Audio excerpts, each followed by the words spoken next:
Well, good morning, everyone. Thank you. I'll say it one more time. Good morning. And beyond just good morning, Happy New Year. It's very good to be here together with you all today. Always, it's a very auspicious thing to begin the new year with high aspirations. So, welcoming you all here. We're going to have some announcements. I think, as you know, as you know, the governor of Tamil Nadu will be with us at 9:30 this morning, and this is why we have the security force that is here as well. He's an important man, and those sorts of things come with it. So, Maria will be telling you more about the details of this morning's program, but I just do want to share with you this one thing. Last night, when we come together here, it's about 1,000 of us that are here, staying together, living together, thinking, being quiet together. And it's a village that forms during our time here.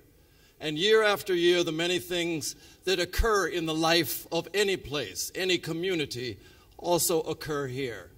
So last night, New Year's Eve, one of our long-standing members from Noida, actually the president of the Noida Lodge, Mr. O.M. Aneha, who has been coming to many, many conventions over his time. Last night, before the change into the new year, he passed here among us. Obviously, sudden sorts of passings have a certain sadness because it was unexpected. People, his family, were unprepared. At the same time, you do have to think that for someone to be in the midst of people with whom he shared his deepest aspirations, a movement to which he had committed so many years of his life, and in a place such as this Adyar campus, certainly there's something very auspicious about that way of passing. So if we could, prior to the beginning of this program, just have a moment of silence during which we can surround him with our loving thoughts, our appreciation, our thanks for a life committed to the search for truth, that we may surround his family and his dear ones with our thoughts of love and help and protection, beginning, middle, and end, all is well. So just a brief moment of silence, and then Maria Artema will make our announcements.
Now I break the silence. I have a few practical announcements before we start the first session of this morning. A meeting of Malayalam speaking delegates will hold their meeting immediately after the Indian Section Convention around 11 or 11:30. And at 1 p.m., Theosophical Order of Service meeting is for regional presidents of TOS and secretaries of TOS. It is not executive committee as mentioned in the program. Now, this morning, after this session, there are some arrangements due to the governor's visit. Everyone have to go out after this program. We have to keep quite tight to 9 or 9:05, and we already have some minutes gone. So everyone have to go out. We do it peacefully as we are Theosophists. We know how to do it. And then we have to enter through this safety gate, and only those who have badges can get in. Very sorry that we could not inform it yesterday because we got to know it this morning only. So we try to do that in a very nice way. And then we also will have a lot of press people by the government office, about 20 press people and television. So we made some arrangements here. Waiting for that, I wish now a very good session with our speakers of the morning.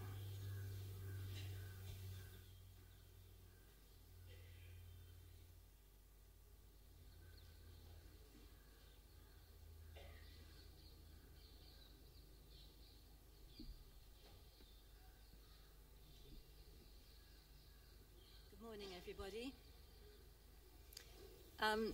One announcement, and that is to do with your mobile phones. We would appreciate it very much if you could turn your phones to silent or turn them off altogether for the next hour at least. Thank you very much. Please will you stand?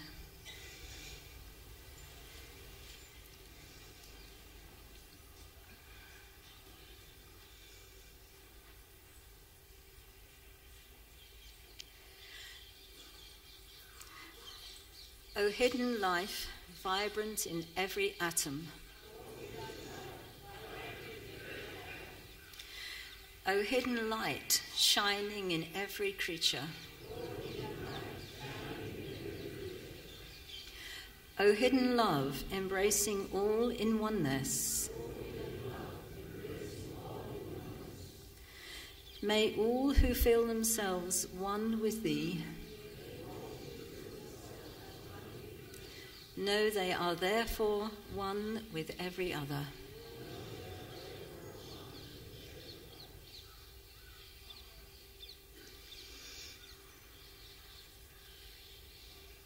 Please be seated.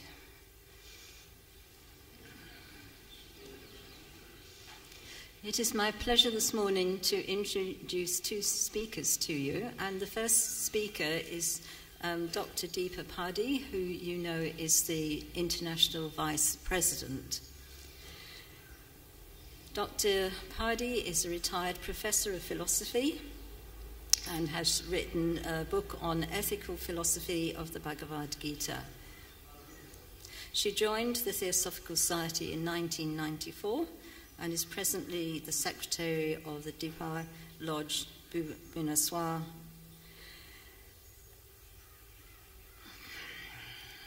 She believes in practical theosophy, which is her spiritual self-transformation and service. Dr. Deepa.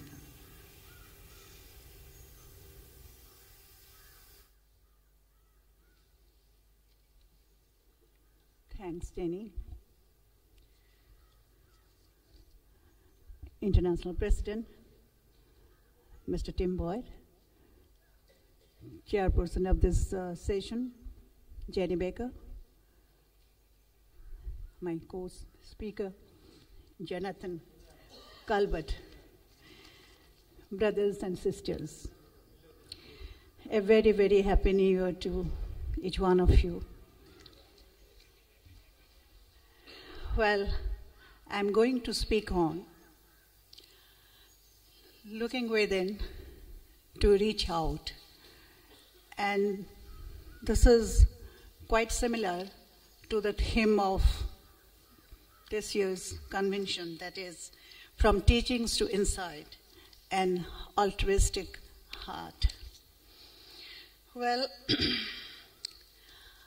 I would like to demonstrate my topic by this EU diagram. This idea I have borrowed from Otto Scammer, who had formulated this concept for the business management methodology. Well, I'll get back to you. Get back to this later.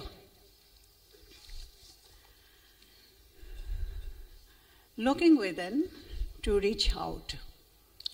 Well, it is a paradox that what we know as real outside of us is not real. It is like Socrates' paradox. All I know is that I know nothing. Human beings live in two worlds, visible and invisible, the outer and the inner. But unfortunately, most people are aware only of one world that is visible, a gross, material world experienced by our sense organs, which are outward bound. Importance is given to things, beings, and happenings in the outer world, and we are made to believe that the solutions to all problems and challenges lie outside of ourselves. We expect joy, happiness, peace of mind from outside by acquiring, possessing, indulging, and enjoying the objects of the world. Most people are contented with their lives as it is and identify themselves with their artificial personality, as SPB says, that is, the name, form, position, qualification, wealth, etc. But when they are faced with challenges, when something adverse happening in their lives, when they find that science, religion, rituals cannot solve their problems, they feel depressed, dejected, and frustrated. They feel cheated by the outer world.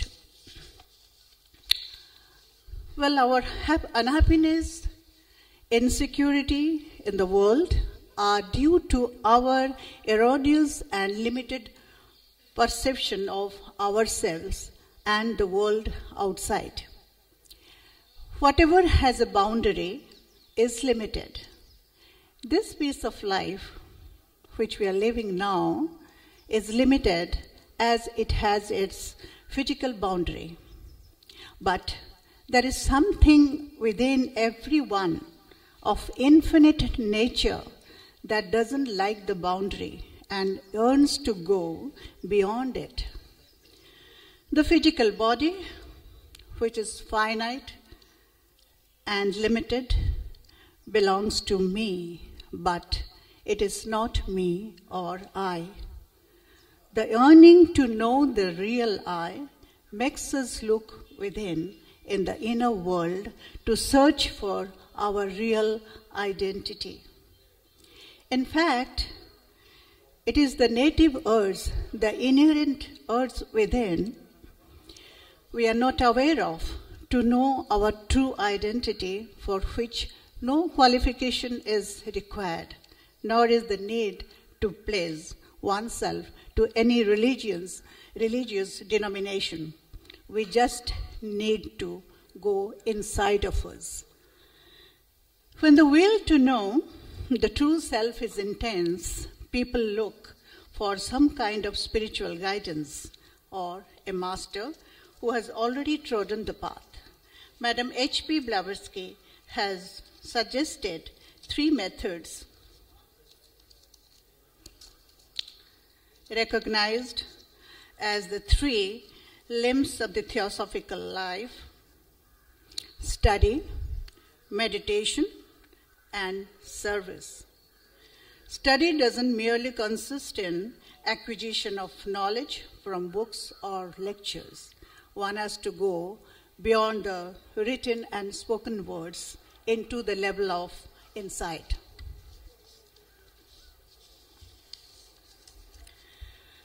It is known that the main characteristic of the mind is externalization, but the mind can turn inward by withdrawing the focus from the senses and the external environment. Before practicing meditation, which is the main technique, one needs to clear the mind of all negative contents, that is, in the words of Patanjali, Chitta Vritti Nirodha, and according to HPB, slay the slayer, the lower mind. One needs to unlearn what all one has learned over the years. Once, a gentleman came all the way from Germany to meet Ramana Maharshi in India and said that he wanted to learn from him. Maharshi said, "Sorry, you have come to a wrong place. Here we teach how to unlearn. There are many universities here in India where you can learn, but ours is a university for unlearning, a university to create no mind, no hyphen mind." In fact, the process of inner growth is through unlearning to relearning in the form of transformational changes. Only a prepared mind, free of all preconceived ideas, blind beliefs, superstitions, can meditate. In ancient India, children were sent to Gurukula ashram at a very early age to learn the technique of meditation along with the pursuit of empirical and spiritual knowledge. It is advised that meditation should be practiced from early childhood when the mind is like a blank slate, tabula rasa, an empty, pristine state before getting strong outward impressions. His Holiness Dalai Lama had emphatically said, if every 8-year-old in the world is taught meditation, we will eliminate violence from the world within 1 generation. Anime-san has outlined a very simple and practical method, that is to meditate on a virtue or quality like compassion, love, kindness, simplicity, and live it in our daily life. This brings, as she says, definite progress in the inner journey. There are different levels of meditation as instructed by HPB in the diagram of meditation. To begin with, she states, one needs to first conceive of unity by expansion in space and infinite in time. The practice of conceiving it turns and expands our consciousness towards the very heart of our real nature and can help us recognize our true self in a transcendental divine life because it is based on what is already inherent in our real nature. In meditation proper, one can go to the deeper layers of consciousness. Deeper one goes within, clearer becomes the perception of our true identity, that is the self, a dimension beyond physicality, that is pure consciousness. Ageless wisdom states that the process of transformation through meditation occurs in 3 stages of unfoldment. In the first stage of transmutation, as it is shown here, you can see, the soul of the aspirant is not yet fully aware of itself on its own plane, but is aware and sensitive to the subtler levels of realities.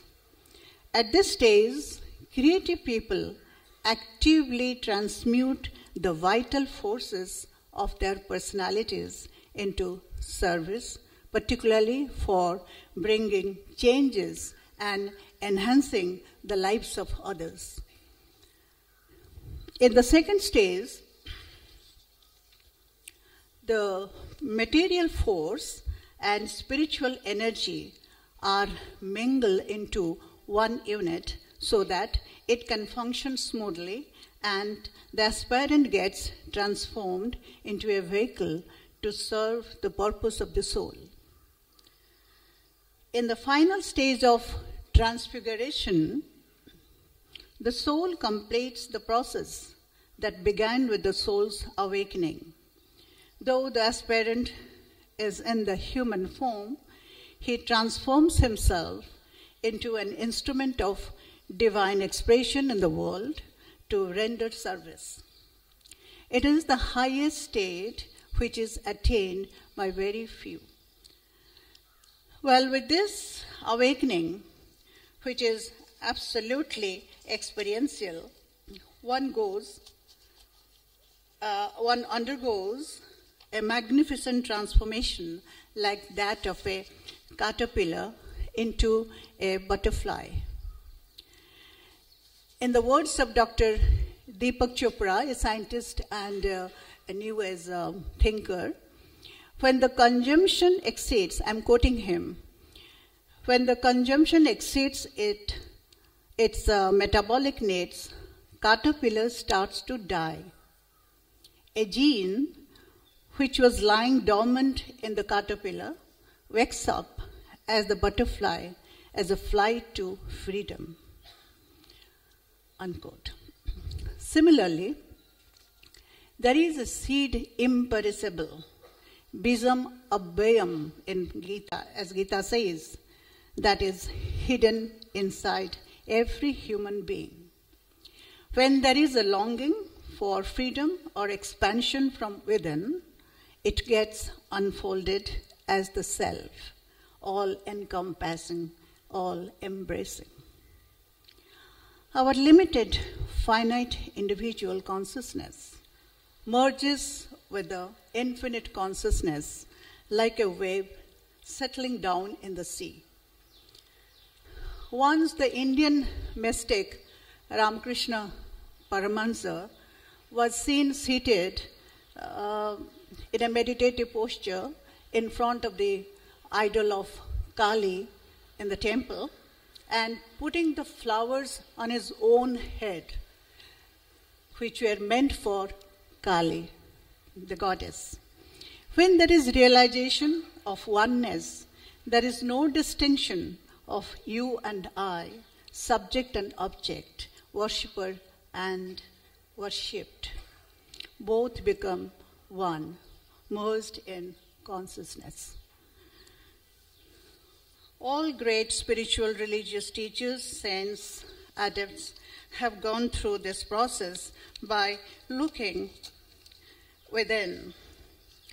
Ratnakar, the dacoit, was transformed into a great sage, Valmiki, who wrote epic Ramayana afterwards. Out of Narendra came out Vivekananda. Mohandas Karamchand Gandhi emerged as Mahatma Gandhi. Siddhartha became Buddha. This is no new theory, no new process. Human mind is the same old fields, but the transformed perceptions of those great persons are like the new corn after harvest. J. Krishnamurti says, looking within, you are the world. It means the whole world exists in the individual consciousness as a perceptual experience. Similar tone is found in the Sufi saint Rumi's statement when he says, "Do you know what you are? You are a manuscript of a divine letter.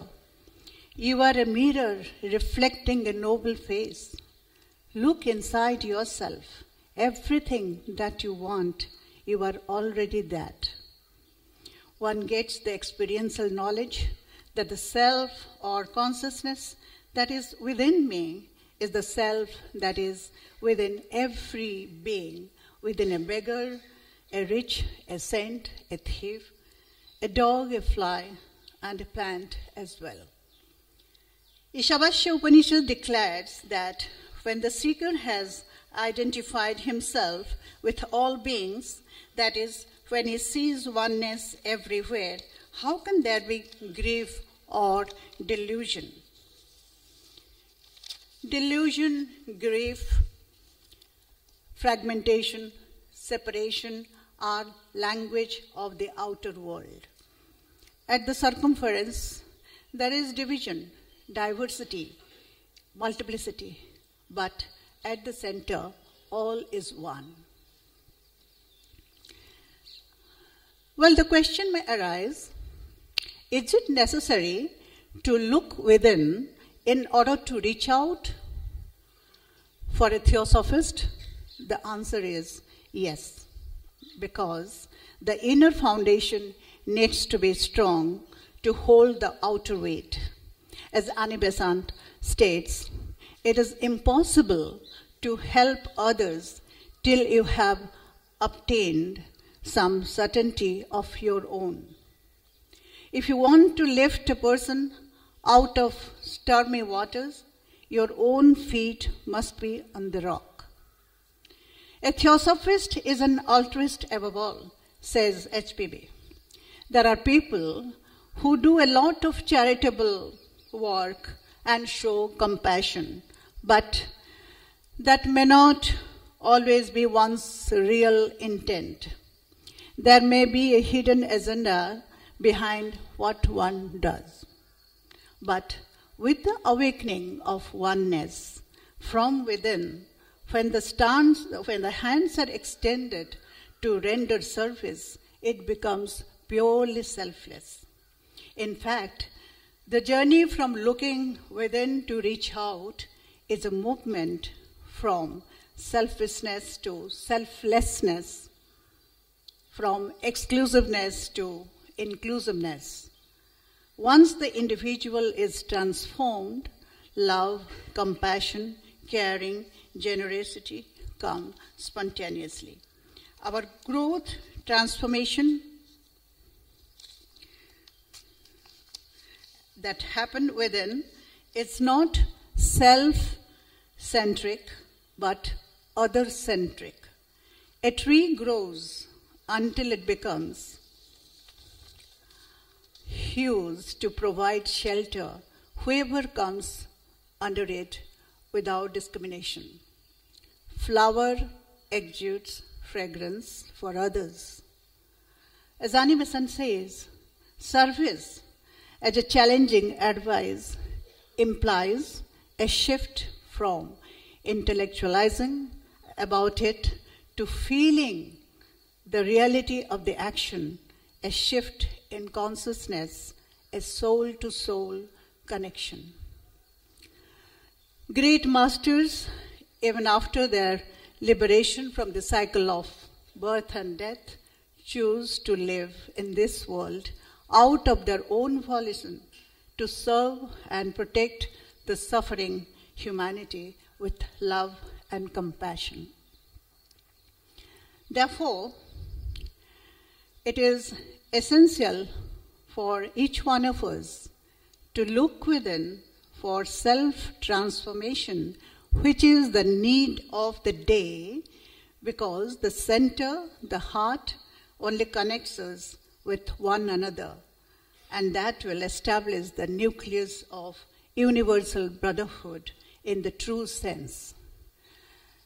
Well, the whole speech is demonstrated in the form of this diagram. So now it will be easier for you to look at it and understand what has been said. Thank you very much.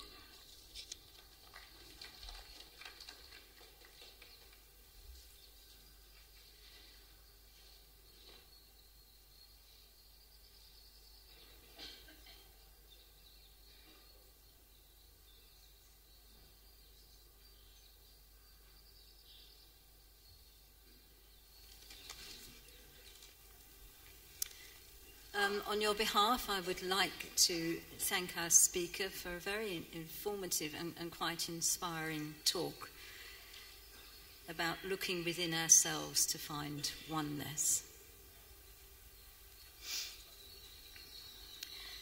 Our next speaker is Jonathan Kolbert.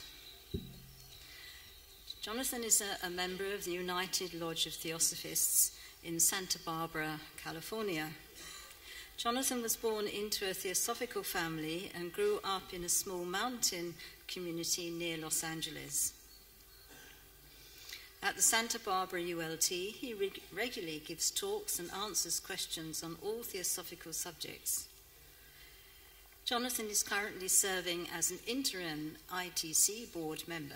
His lifelong commitment to the study and exposition of theosophical teaching is inclusive and welcomes the effort to bring theosophists of all traditions together in conversation and learning.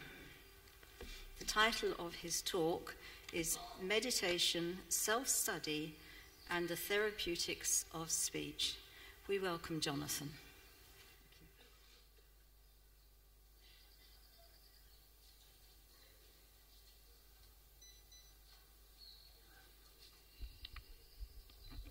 Can you hear me?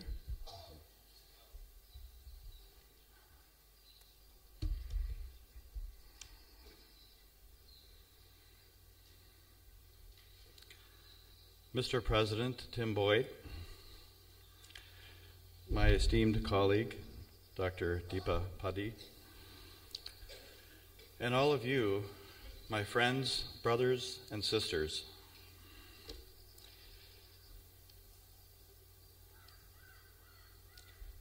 Happy New Year to all. Happy 2018. Thank you all ever so much for the privilege of coming here and sharing in this experience. This place clearly has a wonderful tone to it and is a place of profound healing.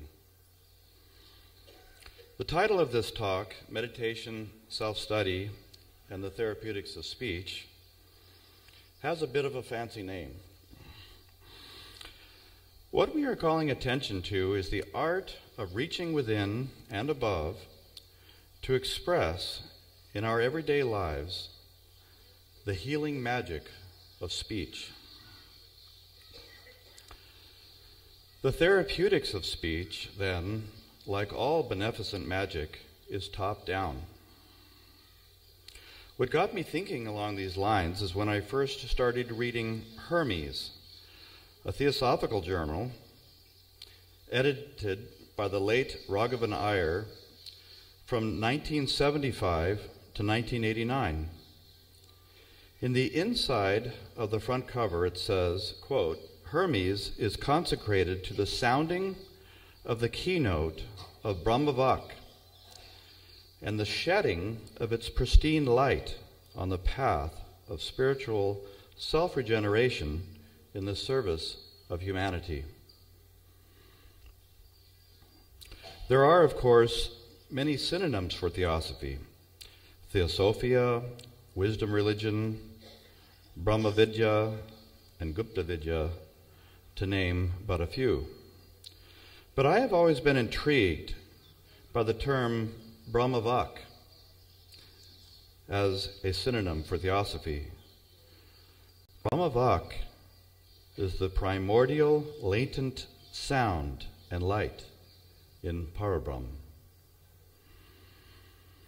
Sounding the keynote of Brahmavak in our lives, then, is making theosophy a living power through the magic of sound. Speaking of magic, you never know who you are going to meet, seemingly by chance on the way to a spiritual place such as Adyar. Virginie Swetz from France and I found ourselves together in a careening car at night in Chennai after being picked up at the airport by our able guardian angel, Christopher. I asked her if she had ever been to India before, and she said yes, to northern India. Being myself deeply interested in the ancient temple university of Nalanda, I asked Virginie if she had ever heard of Nalanda. Very enthusiastically, she said that she had. This was a wonderful feeling of connection for us, as we had both realized that the other was appreciative of such an important part of what is now known of Tibetan Buddhism. We both had come across numerous places where, in his writings,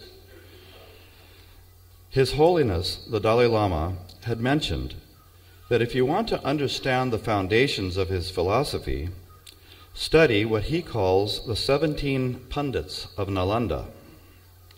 Nalanda is where Nagarjuna taught and expounded on Shunyata, the doctrine of emptiness and interdependence. Likewise, Shantideva, who expounded on the way of the Bodhisattva, was also an important teacher at Nalanda.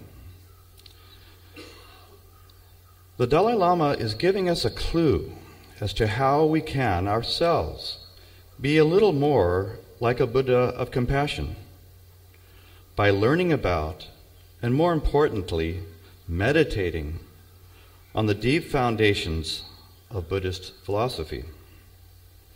The Dalai Lama has said that when he first came to Dharamsala as a refugee and as a very young man, he spent the better part of a decade meditating on the profound relationship of emptiness and compassion, shunyata and karuna.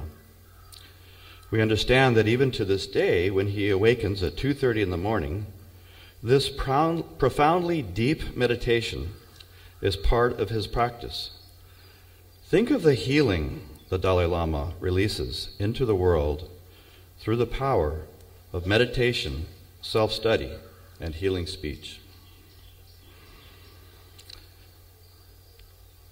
The Gayatri Mantra calls upon us to meditate in all three worlds: the terrestrial world of duty, the astral world of feeling, and the celestial world of the divine, on that which is highest, nourishing, and healing.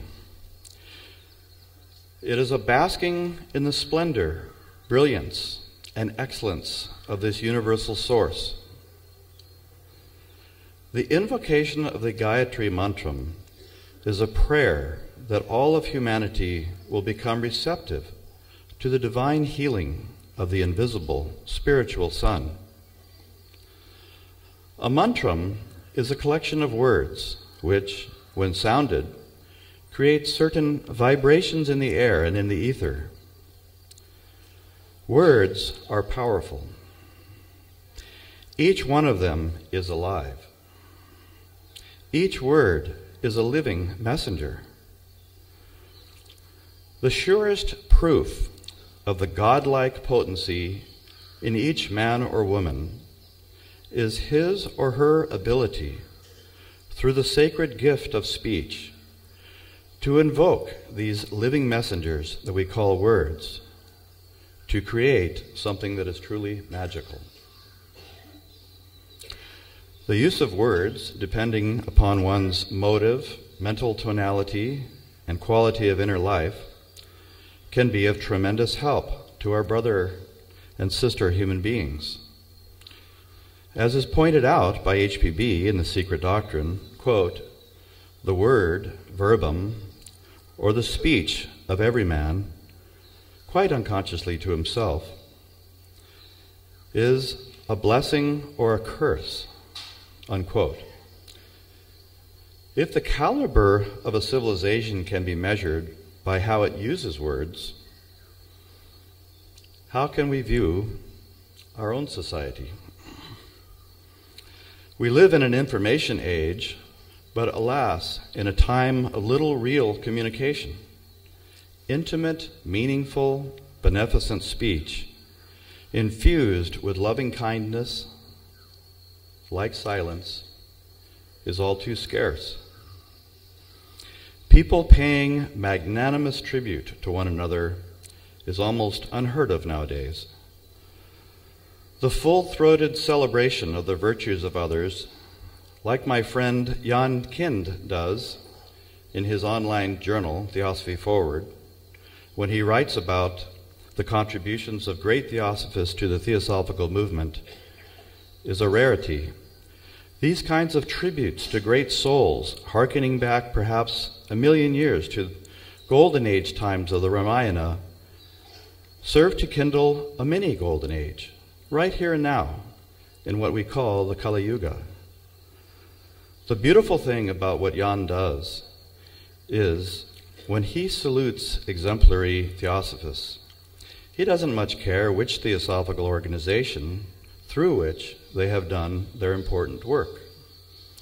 It could be someone who is in the Theosophical Society, or the Theosophical Society Point Loma, or the United Lodge of Theosophists, or someone totally independent of any of these organizations.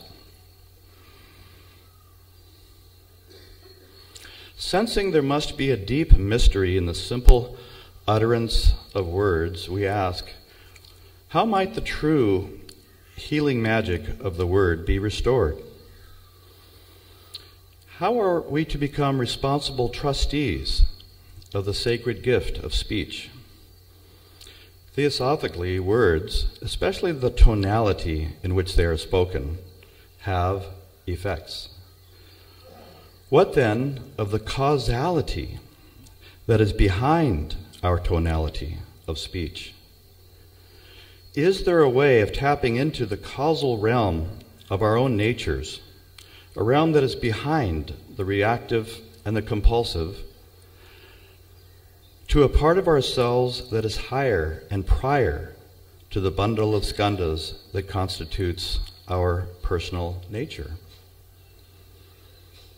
You would think that the simple answer might be, of course, study theosophy. After all, theosophy says that we are all one and that we should treat each other like brothers and sisters. Yet, is that enough? We know that simply studying something is different than being able to reliably practice it. It is one thing, for example, to know something about music, and quite another to be able to play it masterfully on a fine instrument. Something is needed then that has to do with going within, something that comes from silence rather than from more words. One has to go to a place within where one can be very honest with oneself without being condemning or self-accusatory. Can the personality analyze itself? Or is that just the brain-mind in a closed loop?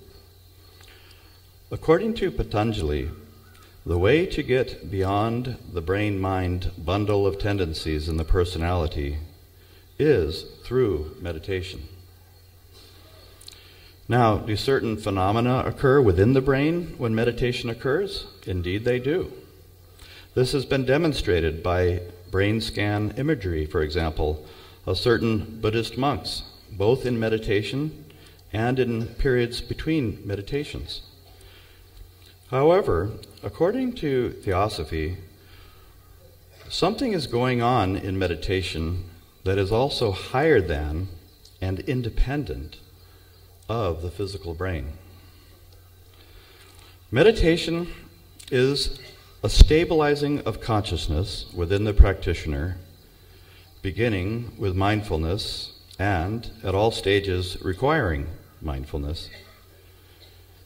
It involves bringing to a point one's whole consciousness on a seminal idea or a mantramic phrase and focusing on it with reverence and unconditionality.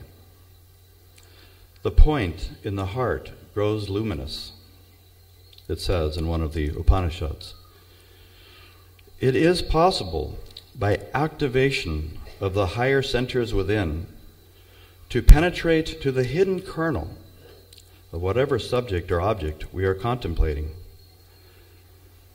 By going to the timeless essence of an idea or a theme, we are going to a realm beyond the past or the future, to a region beyond the descriptions of words.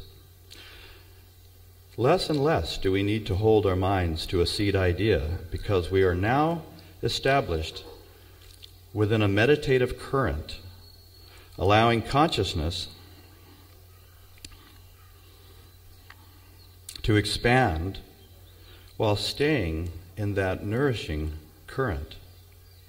The soul then looks directly on ideas as formless spiritual essences from within without, from above below. It is from this high Himalayan plateau, with its rarefied, life-giving atmosphere, that we can obtain a wider vision. The lower personality is reduced to a zero. The higher self is recognized as the self of all. From the fertile fields of unity is born a sense of solidarity with all sentient life. Moreover, much as all human beings are spiritually grounded in the deep sleep state of Sushupti, meditation grounds us in the Atma Buddhi Manas triad within and above the personality. Through this vertical integration, individualization is made possible through universalization, thus strengthening and deepening independent thought. Having surveyed and assimilated this exalted plateau of insight, we are now ready to begin the slow descent.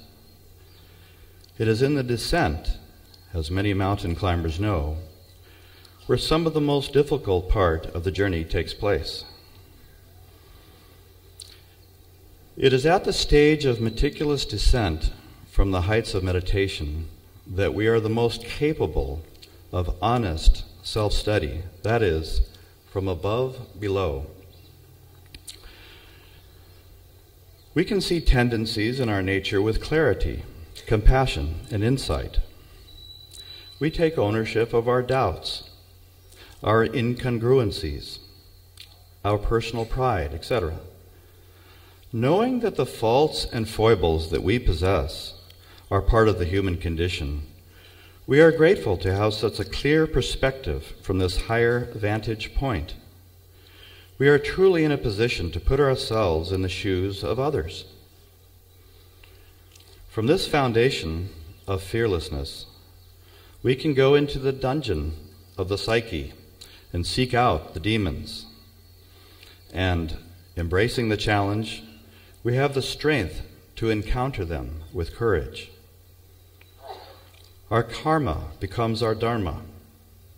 We are truly in a position to help others. For this reason, the daily discipline of meditation and the hard work of honest self-study is an act of service, no less than any kind of service. There is a saying, if you clean the inside of the bowl, the outside will take care of itself. Meditation is not always easy.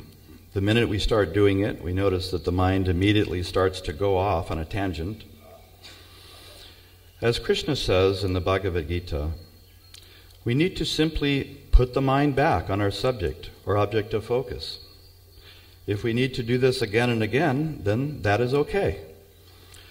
By meditating every day and at the same time of every day, we can train the sheaths of the soul, which include the brain.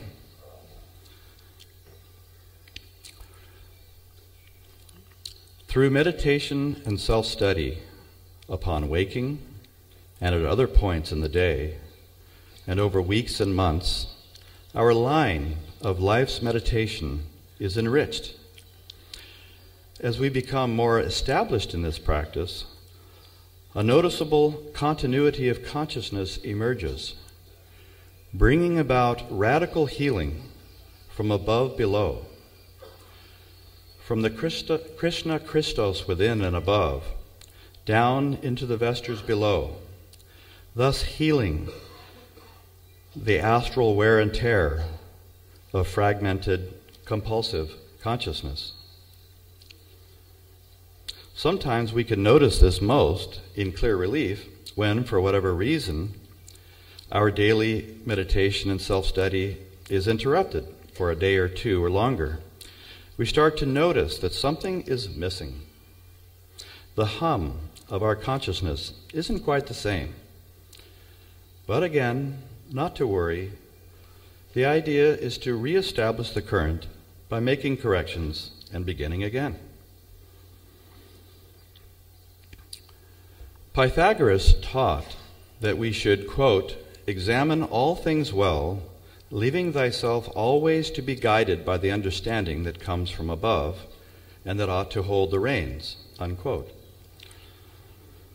Facilitating this vertical integration of consciousness, connecting the above with the below, is the Pythagorean review.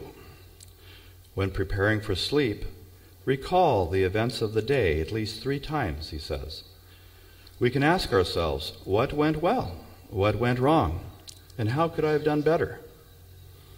We are surveying not only the external events, but also what was the tonality of the day, most easily detected by what was spoken by ourselves and by others. After all, karmically, the most significant events of the day are those wherein we have an array of choices. This is where the karma of speech comes in: timing, tonality, words chosen. Mindful assimilation strengthens the antaskarnic bridge between the indestructible and timeless higher triad within and the temporary vestures of the lower personality. Meditation and self-study in this way become a way of life, a tropism, a trajectory, a line of life's meditation and self-study. Meditation here is not a selfish, escapist flight to an otherworldly nirvana. It is a grounding of our everyday consciousness in the truest, most durable, spiritual part of our nature. Nor is self-study a narcissistic self-analysis or any form of utilitarian activity. Self-study here is more of an honest survey of one's motives and a fearless self-questioning of how could one do better in the service of others. Compassion is the link bridging these two seemingly different practices. There's a fearless sifting, refinement, and alchemical transformation in the field of motive. Fully comprehending the motive of why we do the things that we do and say what we say or omit to do so is primary to practicing the first-person empiricism of the art and science of healing speech. It is in silence that the healing takes place on the inner vestures, from which can be expressed the healing speech that we sound out in the world. In meditation, we learn of ontological plenty. In the world of the unmanifest, there is no scarcity. Like looking at the night sky in a place of low humidity, like in the desert or on a high mountaintop, we can see thousands, if not millions, of stars with the naked eye, let alone the exponential magnitudes of stars that can be seen and heard with scientific equipment. Just so are there magnitudes of fullness to be discovered in inner space. By experiencing the joyous world of ontological plenty through the inner ascent, we are seeing how nature works and how, over what we call eons of time, she unfolds from the deep unmanifest state of pralaya to the manifest world of manvantara. Why are we given the metaphysics of the Secret Doctrine? Is it to analyze and categorize them? To engage in ego trips? To show off about how we can remember which page in a book they're discussed on? We think not. The teachings of the Secret Doctrine concern a path of self-transformation and self-regeneration in the service of humanity.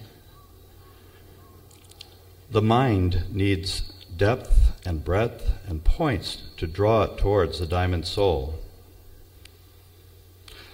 The profound metaphysics we are given in the Secret Doctrine are aids in spiritual mountain climbing.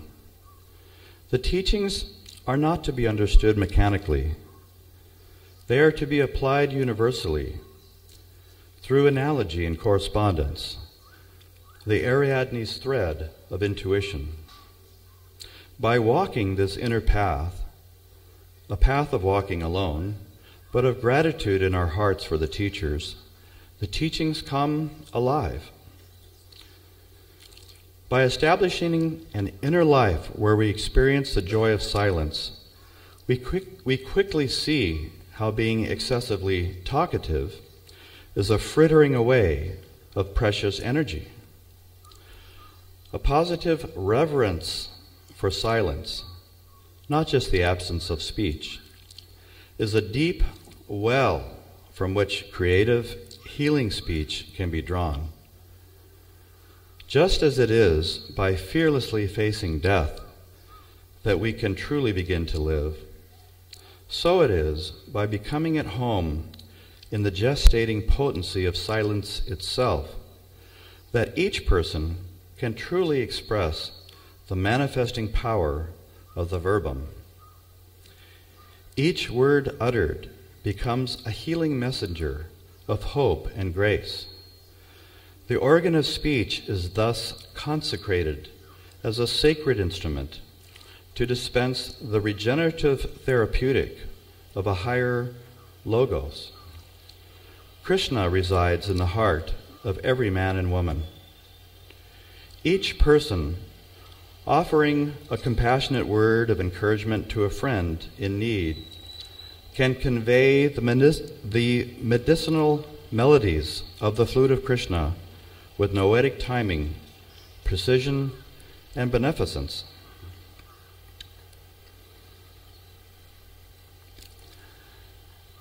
An important discipline in the therapeutics of speech is to resist the constant pressure induced in contemporary culture on the personality to manifest, to assert itself, to put itself forward.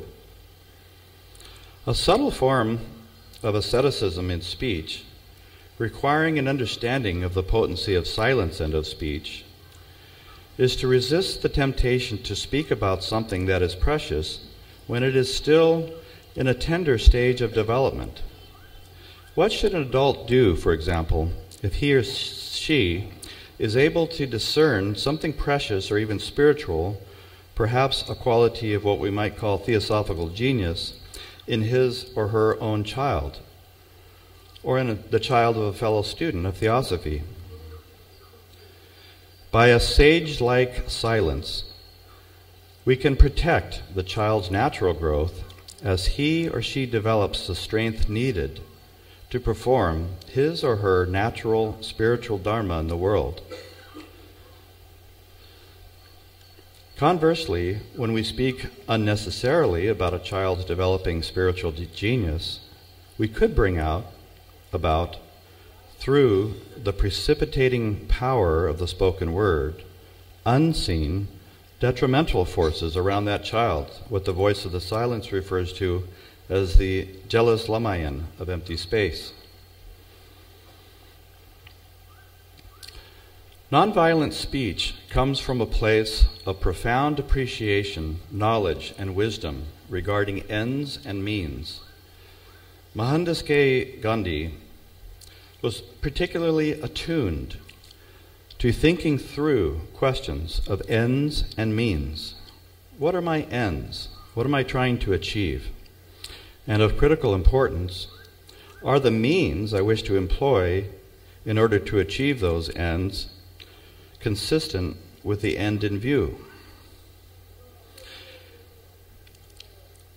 In order to achieve peace and nonviolence, can I or would I even want to use violent means in order to gain what I think will lead to peace? There were many times that Gandhi had to shut down initiatives of civil disobedience because too many people were trying to take shortcuts through the deployment of violence. It is the same with speech. There are so many cases where our communication with others goes wrong and we can't figure out why, when our lack of meditation and self-study on thinking through our inner assumptions about means and ends are at the root of the problem. Am I running out of time? Okay. Let me see how much I got here. 5 minutes, or is that too much?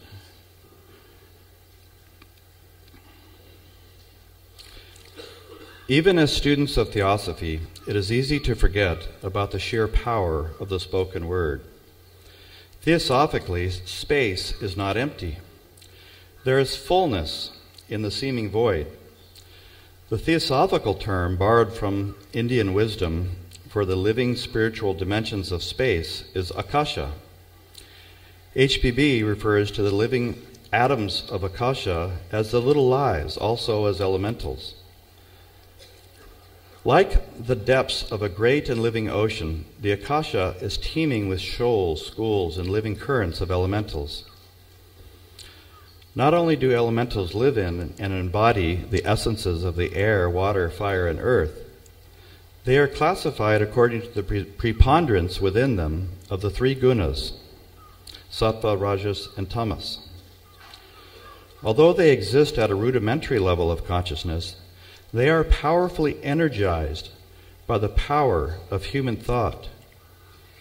Each person is a living dynamo in the fields of elementals. Every time we think a thought, we attract corresponding classes of elementals in our orbit. If we are coming from a place of truth and compassion, we attract higher sattvic elementals. If we are attached to personal gain, we will attract rajasic elementals. If we are passive, wavering, or apathetic, we will attract tamasic elementals. Our thought is never in a vacuum. Speech is the expression, the logos of our thought. If our thought attracts, dynamizes, and transforms the living atoms of Akashic space, then it is also true that our speech dynamizes space all the more so.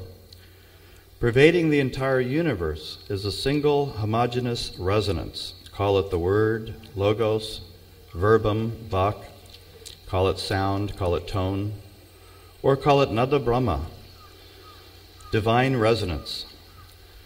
This divine resonance is the vivifying power, the great awakener, stirring all the atoms and molecules, the little lives and elementals, into action in all the three worlds, terrestrial, astral, and celestial.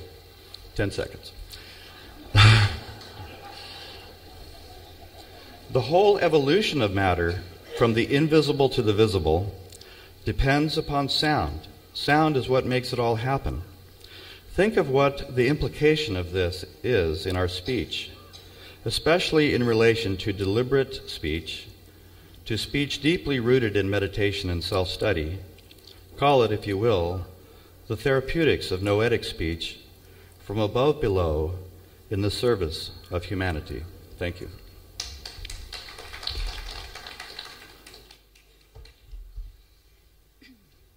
On your behalf, I would like to thank Jonathan for a very interesting and deeply